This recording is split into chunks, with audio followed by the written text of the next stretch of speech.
Right, so we're gonna do a little pre-shift thing here. This is only gonna take a minute or two. This is just very brief when you show up to work in the morning or at night. I found on YouTube sometimes it can be a little hard. Like Kat has a demonstration on like a full pre-shift inspection. That's not what we're doing here. This is just a check fluids, check tire, check your pivot points, make sure everything's greased kind of a deal. Just quick and dirty, like where everything's at. So first, when you get there in the morning, for me, we're gonna check our engine oil here, up here, or rather here at the top. That's gonna be your engine coolant, and you'll be able to see all the fluid in there. It's got markings, you know, full, add, you want it somewhere in between.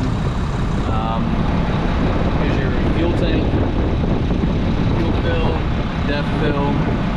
Like I said, this is engine oil check, engine oil add.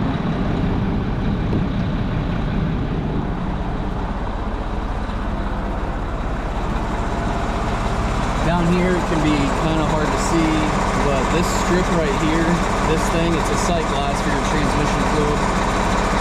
So you'll come down here, you'll check that, check all your linkage, make sure everything is good and greased, all your cylinders, everything like that. Check your tires, make sure there's no punctures, big old pieces of tread missing.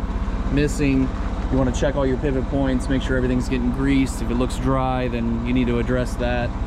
You know, especially if it moves with the bucket going up and down on the hoist cylinders, the bucket rotation, all that kind of stuff. The last part, as you're climbing up, you can see it will be right there. That's going to be your windshield washer fluid, and then over here, I'll show it to you. Like climb up here and not die at the same time.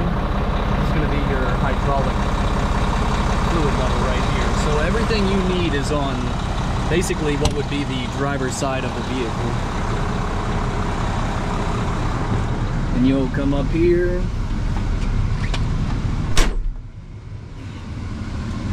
You know, you'll key it on, let everything cycle, all your gauges, and fire her up. Let her warm up. This one likes to do a regen first thing in the morning.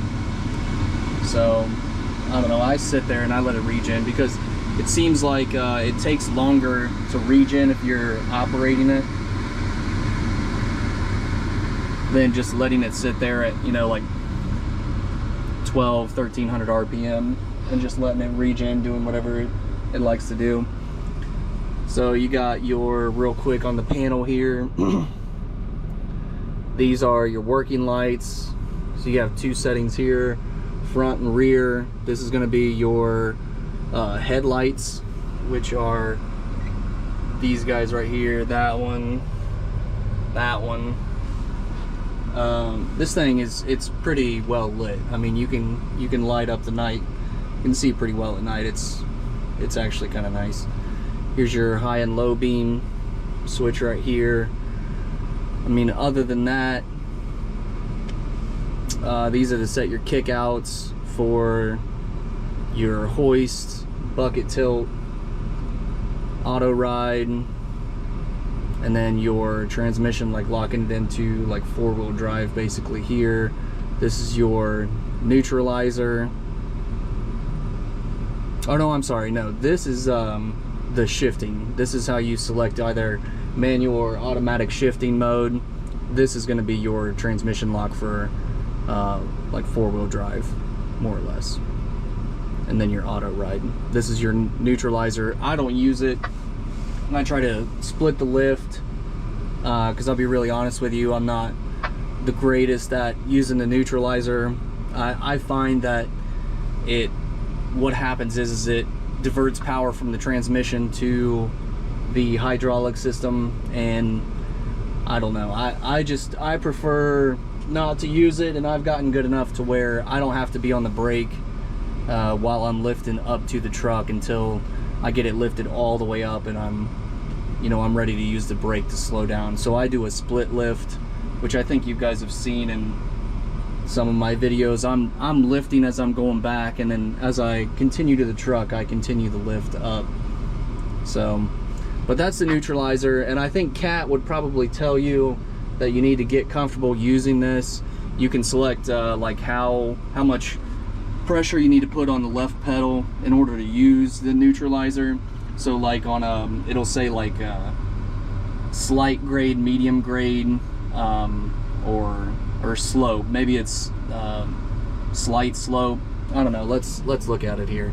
So as you can see, transmission neutralizer, level operation, moderate slope, aggressive slope, and then disabled. I run disabled. And so what that means is each selection is how hard you have to push on the pedal in order to reach the actual brake.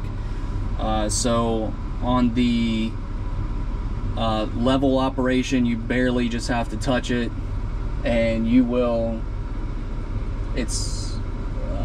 what am I trying to say? You'll hit the neutralizer, and you have much more variance in the neutralizer than you do the actual brake, so you can push a lot harder on it.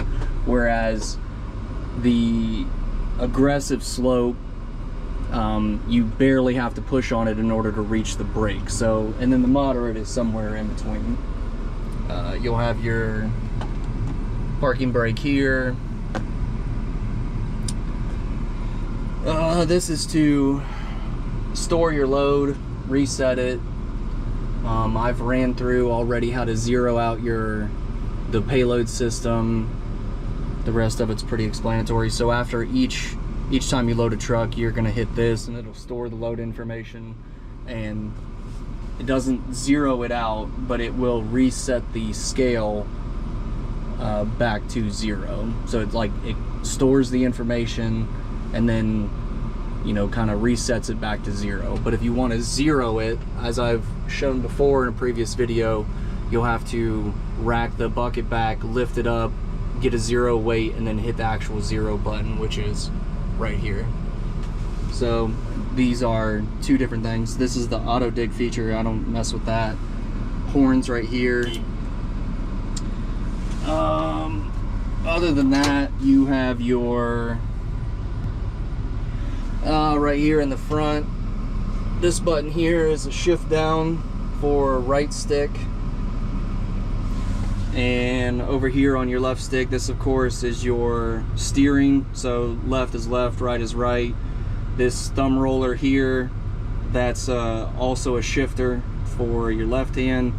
And here you'll have your forward and reverse. So reverse is up, forward is down. So I push down to go forward and up to go in reverse. So a little pre-shift and button demo, kind of, sort of. Other than that, I mean, as far as like the kickouts and stuff, I could show you how to do that, but I don't really want to mess with it. If you wanted to set your kickouts, what you would do is you would raise the bucket up to wherever you want your kickout to stop, and you'll hold this button for, I think, 3 to 5 seconds, one or the other. I think it's 3 seconds. If not, hold the button until it beeps. How about that? And then you'll lower it all the way down as low as you want to go, and you'll do the same thing. You'll hold this button for 3 to 5 seconds, or hold it until it beeps. And so what that does is, if I pull it all the way past the detent here like that, it's going to go up to a certain point, and then it will kick out, hence the name kick out right there. And then so if I do the same thing, push it past the detent, and it will go down to the lower limit of the kick out. And that's basically what that is. So, and the same thing for the tilt, but I'll be really honest with you, I don't mess with the tilt too much, because you know, you need to get out there and level it out. And there's only one setting. There is no upper limit and a lower limit for the bucket. The bucket has one setting, so keep that in mind. But all right, see you guys later.